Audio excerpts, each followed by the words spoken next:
get to the Big 12 quarterback conversation. I think this one of the classes or one of the conferences that's rich, but from top to bottom, they're very good in terms of production and just quality play and their experience. You and I right now have Sam Levitt as our consensus number one. Why is that for you? I just think his ability to throw the deep ball with zip and accuracy kind of sets him apart. I think if you're an opposing defensive back, sometimes you're playing these guys, and I never played DB, but like I think there's just some common sense here. And Smoke, you can tell me, like you kind of know if a guy can throw it to all parts of the field, and Levitt really can. He can drive the ball. I think he sees it really well, so you can't really like leave your guy and go cheat on somebody else because he will punish you there. He's got enough mobility to be kind of dangerous. He avoids the rush well. I think a lot of big-time programs came after him this offseason, and he elected to stay with Kenny Dillingham and the Sun Devils. So a huge, kind of keep for Arizona State there. For me, he's the number one, but there are a lot of good quarterbacks in this league. But you know what you said well in that? It's just Kenny Dillingham and continuity and him not having to go out and win games by himself last year. And what happened was you just saw a quarterback over a period of time, the maturation is getting better and better. You saw the confidence. And you go to the daggone playoff game, and you see him throwing it with velocity, purpose, understanding where to go with the ball, how to run the football when he gets those quarterback zone reads. And again, one of the most slept-on skill set that he has is athletic ability. I'm telling you, you give him in the RPO game, he's deadly, accurate, knows how to throw the football, fits it in tight windows. One of the mobile quarterbacks that you can move the pocket, like you seen on the film, a half-field roll, and then throw it back across his body for an accurate pass. Now, Baylor has one, and we just saw it. Sawyer Robertson. A lot of people went after this guy. They didn't get it done. You have him right here as your number two. How do you feel that he looks right now on the national scale in terms of overall quarterback play? Yeah, I think, just based on who we had heard, we're kind of sniffing around there. I mean, Smoke, I would not be surprised had he entered the transfer portal if he would have been the number one quarterback. And I'm not Coop. I don't do our rankings, but I think a lot of big-time teams were very interested, in fact, in getting him and his OC, Jake Spavital, there from Baylor, and yet he decided to stay. And it's like, well, why not? I mean, you have a great thing. You played awesome over the last 2 months. I just think he makes throws to all fields, great touch on the ball, really understands where to go with it. As we see here on the screen, he can run a little bit. Like, he's not a great runner, but you can't just play man like two man and then just not spy him at all. He's going to dice you if you do that. I think he's a great get for Baylor, and Auburn is in for a dogfight in that first week that they're in Waco. I think they're like a 1-point favorite or close to it. That's not going to be easy, man, because he could play. Well, speaking of dogfights, I mean, head coach was in a dogfight last year in terms of keeping his job. Yeah. Right? And all that Sawyer did was just play, and you just saw his level play just do this throughout the year and save Coach Aranda's job. So with this kid, I'm just saying, the more you see him, the more you watch him on film, he's like, nah, he's not that fast. No, he can't. And he just shows up over and over and over again and just show you that he's a quality quarterback that with more time on task can work himself in this conversation of one of those ones. Now, speaking of one of those ones, you're talking about Josh Hoover. He won 6 out of the last 7 games. He's a leading passer in the Big 12, which you and I, when we look at it, it's like, man, other than the SEC, the Big 12 might have the deepest conference in terms of quarterback play. What was your thoughts when you cut the film on Josh? I mean, a guy who's very athletic, understands how to operate this system. It's no surprise that Tennessee kicked the tires there when Nico left for UCLA from the Vols, because TCU is running a very similar system with Kendall Briles being the OC there. And Smoke, I mean, can you tell me who the leading rusher was for TCU last year? It's kind of a trick question because they had no run game. It was basically Josh Hoover. I mean, it was like, remember the old Bugs Bunny skit? Now at first base, Bugs Bunny. Second base, Bugs Bunny. Pitching, Bugs Bunny. It was kind of what we had Josh Hoover doing, man. He had to just do everything, and he carried that team. He was banged up and played very well for them. I'm fairly high on TCU this year, but you mentioned the SEC. I think the SEC might have more upside quarterbacks. The Big 12 has more proven commodities. I agree. They're like 10, 12 deep of guys we know can at least play. Now, when we talk about more proven commodity, you and I, our list kind of just shifted between 4 and 5. You had Rocco Beck at number 5. I had him at 4. I had Avery Johnson at 5. You had him at 4. What was the separating clause for you between 5 and 4 between these two? Man, razor thin. I think both these guys do a really good job for their teams. Now, in fairness, I mean, Beck just lost multiple guys to the NFL at receiver. And, Avery last year, that Kansas State receiving core, other than Jace Brown, was a bit disappointing. So they're going to face each other in Farmageddon in Ireland to kick the team or to kick the season off this year. So one of us might look pretty silly as quickly as week 1 here, Smoke, but they're just such different players. I mean, Johnson is a guy who is like the most athletic quarterback in this conference, I think, right? Unless I'm missing somebody. Yeah, and one of the more athletic guy that's quarterbacks. just gritty as heck. Find a way how to get the ball downfield. You think that he's not that good of a passer until you just give him an opportunity and he just start just shredding you apart. Athletically, you're like, nah, he just can't run that fast. And you look around, he's in the end zone, that hair's flopping all over the place. But a guy that I really like, and I've studied since he was a youngster, and I've told this story plenty of times. My time with the Buffalo Bills, we went down to when the AAF first started rolling around before they got shut down. Go down and see my good buddy, Jim Monis. He was the GM for that team. And I'm watching all the guys warm up on the field, and I see this young quarterback just ripping it apart. And I'm taking my notes, and I'm writing it down. I'm like, you know what? We can go back to Buffalo. We might have something here. Nobody knows about this kid. I had a roster, right? But I didn't know him. I didn't see him. I didn't hear anything.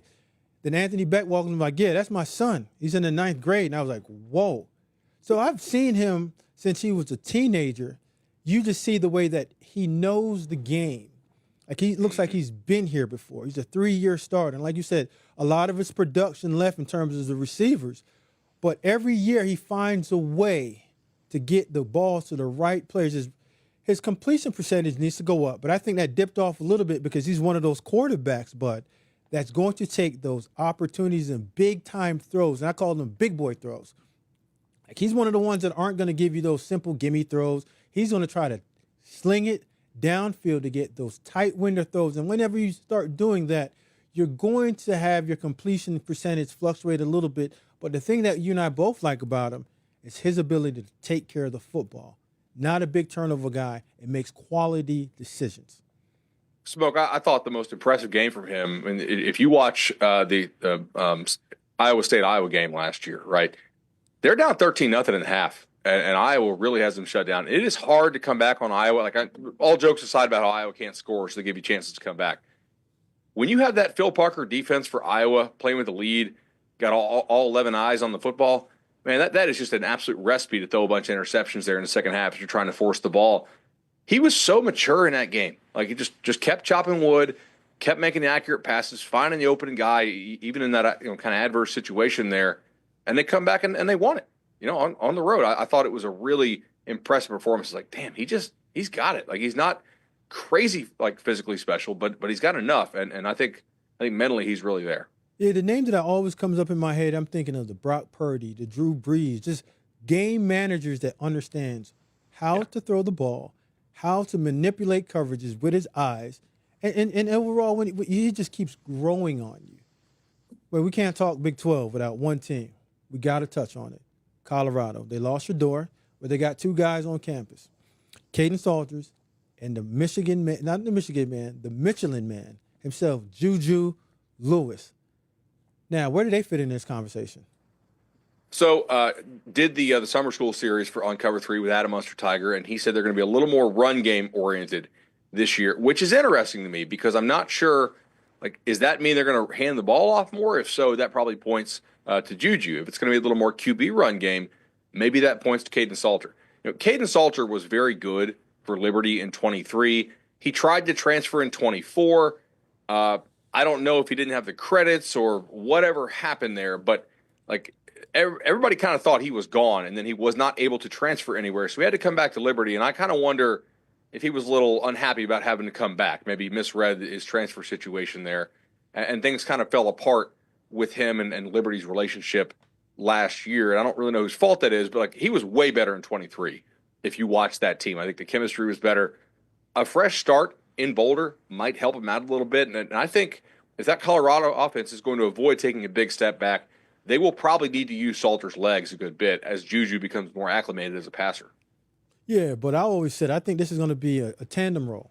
I think this is where that you can't leave a four-star talented player like Juju Lewis on the sideline all season, and you can't play Caden all year just because I think he's going to get banged up. If you run him all year, he's going to get banged up, and you need to have some type of urge, like just energy in terms of the passing game. And when you have a young guy like Juju, you keep him on the sideline for a long time. I only know one place that they're going to end up. That's in the transfer portal. And Coach Sanders and that staff done a pretty good job of putting together just nice pieces in terms of in the portal, getting that receiver Sincere Brown out of Campbell University. I thought that was a good ad. And everything that you're reading and that you're hearing out of Colorado is just how far ahead Juju is right now in terms of his quarterback acumen, understanding the playbook. And I think Coach Shermer, understanding that he needs to protect these quarterbacks, I think he's going to dial back a little bit less of the 5-man protection. He's going to put more of the 6-man protection. I think he's going to include more of 12 personnel, that's 2 tight ends, just to protect these two. But with the 12 personnel, that also will help Caden Salters in terms of running the football just because of the matchup and just creating more gaps. And with Juju just creating and being able to manipulate the coverage and just make sure that you show your hand so he doesn't have a lot to think about when he's that young signal caller at the quarterback position. Smoke, I think you know that. My guess is they're going to have to play both this year. And yes, a lot fewer 5-man protections. They did that last year, I think, because Shador had it up here, and he knew like he could figure out where to get rid of the ball, much like his mentor, Tom Brady. But look, I think Juju is fairly advanced as far as the mental side of the game, but it's still a big jump from high school to college. And so I definitely think like more play action, more tight ends. And look, their receivers aren't as good this year. I don't think they're terrible, but they're not what they had last year. No, you're not going to get that type of receiver production. I mean, Travis, you got, 3 guys drafted in the NFL? I think all 4 of them except with Will Shepherd is some type of injury deal that he didn't get picked up with Tampa Bay. But speaking about jumping and transferring, Connor Wegman transfers to Houston from Texas A&M, former 5-star quarterback, talented when healthy. Where do you see him fitting in this conversation? Do you think he might be one of those guys that healthy, plays well, puts himself in the conversation with top 5? I don't know if I see top 5. That's going to be interesting. So the fit is interesting. Willie Fritz is a really good offensive coach. Traditionally, he's been a little more quarterback mobility guy, right? Run a little more spread option type stuff. You look what he did at Tulane. Typically, those quarterbacks that he had moved around a lot, and obviously all the stops, both at the kind of lower level and FCS level.